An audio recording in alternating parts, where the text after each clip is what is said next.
하나님의 귀한 말씀 보겠습니다. 예레미야 18장 1절에서 6절의 말씀을 한 절씩 교독하시겠습니다.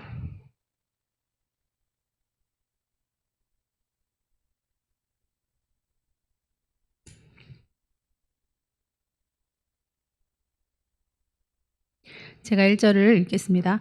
여호와께로부터 예레미야에게 임한 말씀에 이르시되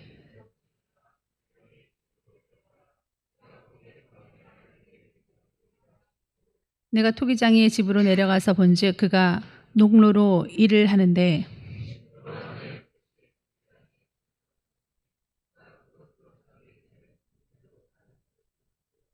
그때 여호와의 말씀이 내게 임하니라. 이르시되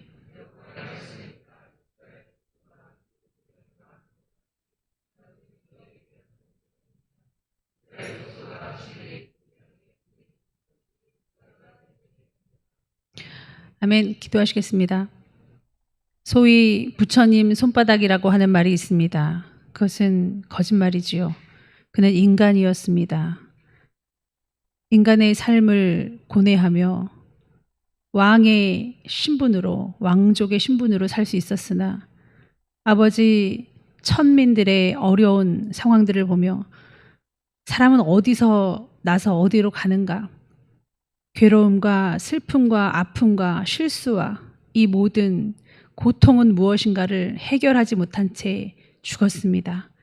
죽음도 이겨내지 못한 인간, 그의 손바닥 안에 무엇이 있단 말입니까? 하나님을 흉내내는 사람들의 말입니다. 하나님 손바닥에 국가가 있습니다. 하나님 손바닥에 우주가 있습니다. 내가 있음을 알게 하여 주시옵소서. 예수님의 이름으로 기도하옵나이다. 아멘. 네, 범죄하는 이스라엘 백성을 향해서 오늘 그 유명한 주는 토기장이 나는지는 날 빚으소서 기도하오니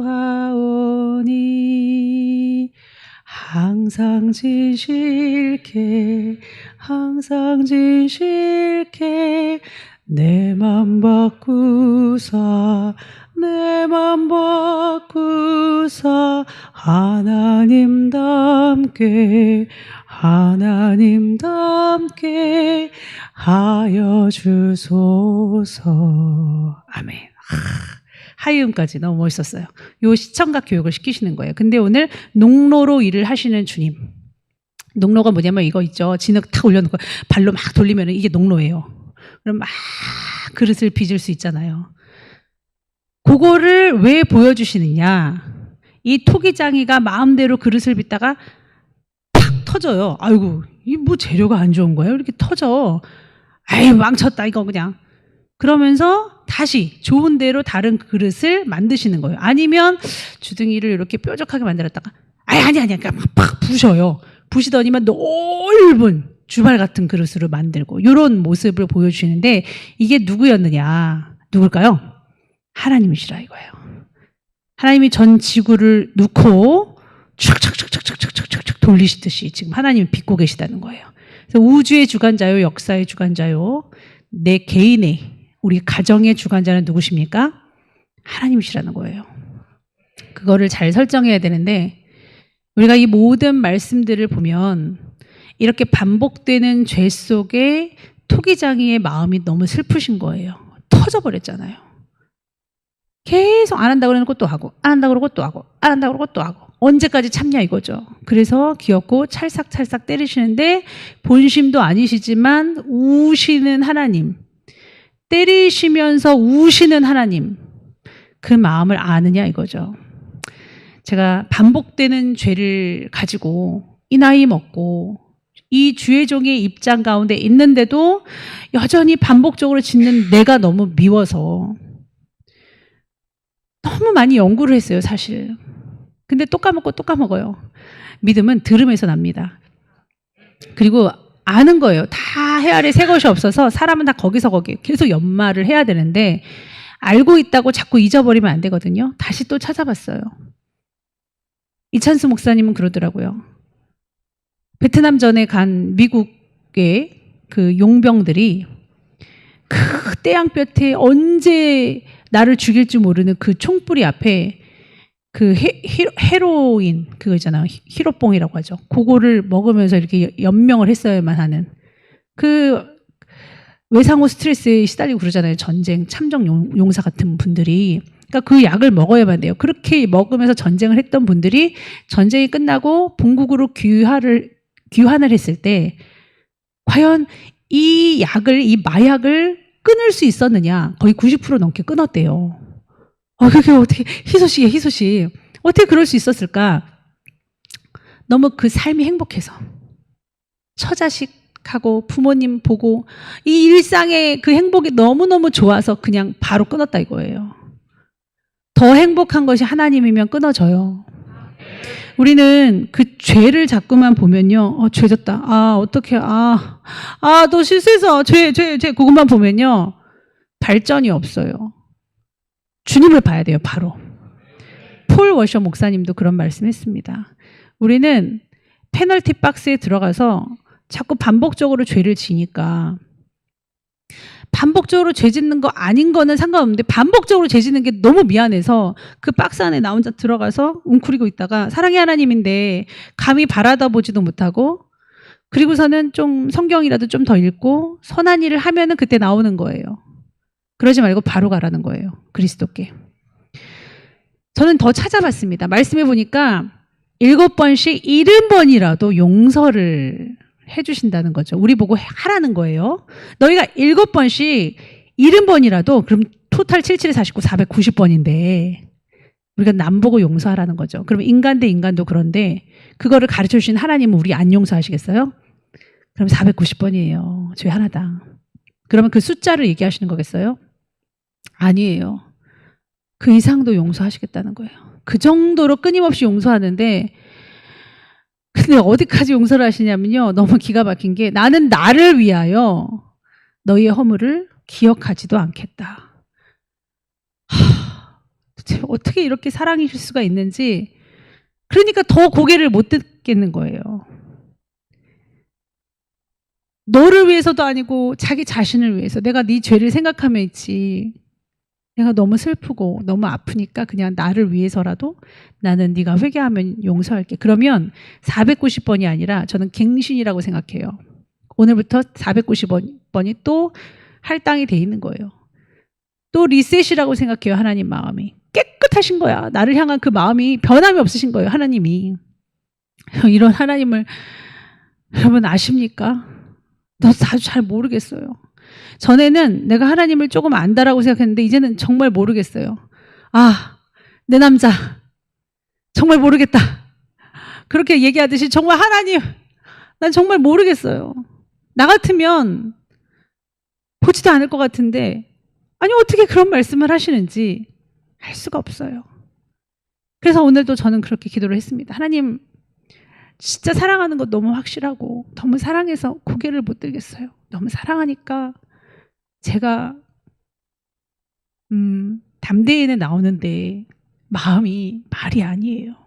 공부는 하는데 기도는 하는데 마음이 너무 안 좋아요. 너무너무 미안하고 너무너무 사랑하고 너무너무 죄송해서 너무 슬퍼요. 하나님 너무 죄송해요. 제가 계속 그렇게 기도를 했어요. 앉으면 눈물이 나고 일어나도 눈물이 나고 완주할 수 있을까? 잘할 수 있을까? 하나님 나 진짜 주님 사랑한단 말이에요. 근데 죄송해요. 계속 이것만 되뇌었습니다. 여러분 우리 어떻게 해야 될까요? 자 여러분 뭐가 중요하냐면 자세가 중요합니다. 잊지 마세요. 죄를 대하는 자세. 항상 오늘과 같은 무너지는 마음이 유지가 돼야 돼요. 언제까지 유지돼야 되는 줄 아세요? 주님 오신 날까지 이게 돼야 돼요. 오늘 약간 기도를 등한히 한 가장 부유하고 편안하다고 할 수 있는데 제가 기도도 어떻게 보면은 보고해달라고 하는데 그것마저 너무 등한히 해서 우리 이은경 지사님 불렀어요. 왜 이렇게 하냐 그랬더니 미안해서 이제 밀리다 보니까 기도를 그래서 못 올렸다는 거에서 미안하면 더 해야지. 근데 이게 하나님 마음 같더라고요. 미안해서 하나님 나 진짜 하나님 너무 사랑하는데 미안해서 내가 고개를 못 들겠어요. 그럼 더 잘해야지. 그러시는 것 같아요. 똑같죠. 우리 인간의 마음도 그런데 하나님은 안 그러시겠냐고요. 그래서 그 미안한 마음이 굳어지면 뻔뻔해져요. 그래서 거기까진 가면 안 돼요. 습관적인 죄를 나 어차피 또 질 수밖에 없어. 나는 내가 알아. 다음 달 뭐 내년 완전히 따놓은 당상이야. 나는 정확히 그 시즌에 넘어져. 괜찮아요. 그만큼 마음 아파하세요. 내가 정신병자 아니야? 하나님도 아주 그냥 나를 대하실 때 너는 맨날 그래 이러시겠다 이렇게 생각할지 모르지만 그 아픈 마음은 가지고 가야 돼요. 근데 그게 막 습관화되면 이게 무뎌져서요. 이제는 어떻게 되냐면 소곤소곤하지도 말아라. 그것도 죄다 하고 죄의 항목에 로마서에 나와 있음에도 불구하고 소곤소곤하는 것까지 죄야? 이렇게 되는 겁니다. 죄의 예민함을 미안하다고 해서 내팽개치거나 그 아픔조차도 내가 버린다면 그거를 안 느끼고 싶어서 사랑하면 엄청 더 느끼거든요. 그런다면 그건 진짜 너무 웃긴 일이에요. 만약 이은경 이사님을 제가 불렀어요. 지금 밀린 게 몇 개월 지금 뭐예요 이게? 그랬더니 너무 미안해서요. 그래서 거기서 다 죽어가. 그게 정석이죠. 그렇게 하는 사람한테는 할 말이 없어요. 근데 제가 그때 못한다 그랬잖아요. 그럴 수도 있죠. 제가 알아서 할게요. 이런다면 할 말이 없어요. 그럼 이제 전쟁이다지. 그래요? 뭐 우리는 바보라서 우리 그렇게 연합합니까? 막 이러면서 2번, 3번 말을 하겠죠. 무슨 권면을 하거나 무슨 말을 하면 그렇게 많은 말을 하시는 분들이 있어요. 그러니까 그 자세가 안 된다는 거예요. 죄를 하나를 지어도 우리가 그 자세, 나의 뻔뻔함, 나는 괜찮지 않은가? 이런 생각들이 우리를 죽이는 거라 이거예요. 그러므로 반복적으로 죄를 짓는 우리들이요. 하나님을 사랑하는 자는요. 반드시 이 3가지가 분명하게 자리매김하고 득심할 수밖에 없는데 그게 뭐냐? 믿음이에요. 반드시 하나님이 해주실 거야. 토기장이가 토기를 지었어요. 근데 뻥 터졌어. 뭐야 이거 이정이. 내가 극상품 포도나무 심었는데 이게 뭐야 들포도 맺혔네. 이 왜 이래? 죄송해요. 막 한 대 때리실 것 같은데 아유 진짜 그냥 뭉개. 죄송해요. 네 뭉개지니까. 그러면서 다시 빚어주시는 거예요. 그만은 못해도 깨끗하게 그냥 넓적하게 이렇게 즐겨 쓰는 그릇 만들 테니까. 감사합니다. 그 토기장이가 누구시기 때문이죠? 하나님이시기 때문이에요. 우리 하나님은 하실 수 있다라는 걸 믿어야 돼요. 자기의 의견에 좋은 대로 다른 그릇을 만들더라. 너무 멋지잖아요. 내가 좋은 대로 다시 해줄 거야. 그 하나님을 믿어야 돼요. 하나님은 반드시 믿는 자들에게 상 주시는 이심을 믿어야 됩니다. 그래서 하나님 나는 못하는데요. 맞다. 이 죄를 고치게 하시는 건 하나님이지? 내가 너무 교만했던 거야. 동급인 줄 알았어요, 내가. 그동안 너무 죄를 안 짓다가 간헐적으로 넘어지니까 이게 동급인 줄 알았네. 오늘 기도하면서 내가 동급인 줄 알았어요, 하나님. 이게 저속한 언어인지 뭔지는 난 모르지만 난 동급인 줄 알았어요. 내가 나댔어요. 내가요 엄청 잘난 줄 알았어요. 넘어지고 나서 뭔 놈의 자존심인지 불편함인지 너의 연약함을 발견하고 깨달으면 나를 붙잡아라 하시는데 그 말씀이 있는데도 부끄러워서 마음이 안 좋았어요. 동급인 줄 알았어요. 하나님이 나를 고쳐주시는데 그거 믿지도 못했어요. 믿어야 됩니다. 첫 번째. 그 다음은 순종. 믿으면 하나님이 해주실 거 믿어. 그러니까 나 지금 안 하게 하실 거야. 나 이 죄 안 짓게 하실 거야. 맞아. 나 순종할 거야. 내 육체를 억어해서 주님이 하시는 대로 나는 끌림 받을 거야. 난 사탄의 노예 안 될 거야. 이렇게 순종할 수 있는 사람이 돼야 됩니다. 그러면 뭐가 오냐? 마지막 때 꼭 필요한 거. 요거 없으면 나도 모르게 칩도 받을 수 있고 나도 모르게 뭐 이거 좋은 건데요. 말씀이 어디 있어요? 다른 사람은 다 오른편으로 가는데 난 왼편으로 가는 사람 될 수 있어요. 이게 뭡니까? 분별력입니다. 믿음이 있는 사람, 순종하는 사람은요. 분별력이 완전 따라와요. 왜 따라오느냐? 옳고 그름을 항상 내 안에서 발견했던 사람. 이건 그런 일이야. 그럼 또 괴롭잖아요. 또 그 괴로움을 시작하는 거예요. 수근수근 거리는 거 괜찮지 않나? 습관적인 죄로 인해서 미안해서 그런지 아니면 또 죄졌다는 내 자신의 자학이 싫어서 그런지 남의 편견이 그런 눈으로 보는 게 싫어서 그런지 이렇게 막 옳은 것도 그르다 하고 그른 것도 옳다 하고 막 짬뽕 돼버리는 막 그냥 그 선악의 기준이 어디서 그냥 대충 해 내가 옳아야 옳지 이렇게 하는 사람도 있죠. 요거는 거짓령 들어갑니다. 정말 습관적으로 지으면서 계속 좋으니까 맨날 좋으니까요. 깨우면 이제 뭐 이럴 수도 있지 좋을 수도 있지. 제가 좀 입이 이제 걸어졌는데 말도 이렇게 할 수 있지 권면하고 막 이렇게 하느라면 좀 효과적으로 할 수 있지. 이게 죄예요. 이게 내가 엄청 대단한 줄 알았어. 아니 그런 줄은 몰랐는데요. 넘어지고 보니 내가 정말 분별력이 없었구나. 내 자신에게 대하여. 정말 필요한 건 내 자신인데 내 자신에게 대하여 완전히 뭐 잘못 계산하고 있었네. 지금 저는 그걸 느꼈습니다. 그래서 여러분 이제 분별력을 가지셔야 됩니다. 그러려면 항상 나의 잘잘못에 대하여 명확하게 진단하고 쭈구리 하든지 죄송해 하든지 그런 모습으로 아버지 앞에 나와서 그 마음조차 올려드려야 돼요. 그것이 횟수가 많다 할지라도 490번이라도 허락하신 주님 앞에 감사히 나아가야 될 줄 믿습니다. 나를 사랑하는 자들이 나의 사랑을 입으며 나를 간절히 찾는 자가 나를 만날 것이니라. 주님을 사랑하면 그게 너무 행복해서 마약도 어느새 다 끊어지는 거예요. 주님만 바라보면 죄만 바라보고 이거 또 내일 지을까 봐 걱정이 아니라 주님을 바라보면 횟수도 적어주고 횟수도 적은 상태에서 어쩌다 넘어지면 그게 또 양심에 크게 가책이 오잖아요. 그러면서 뚜벅뚜벅 또 히브리서의 말씀을 이루시는 겁니다. 자, 마지막으로 히브리서의 말씀을 보겠습니다. 히브리서 4장 16절. 제가 과거에 여러 청년들한테 이 말을 들려줬고 우리 특별히 회장님께 제가 이 말씀 보라고 보내줬었습니다. 우리 회장님이 큰 소리로 한번 읽어보세요.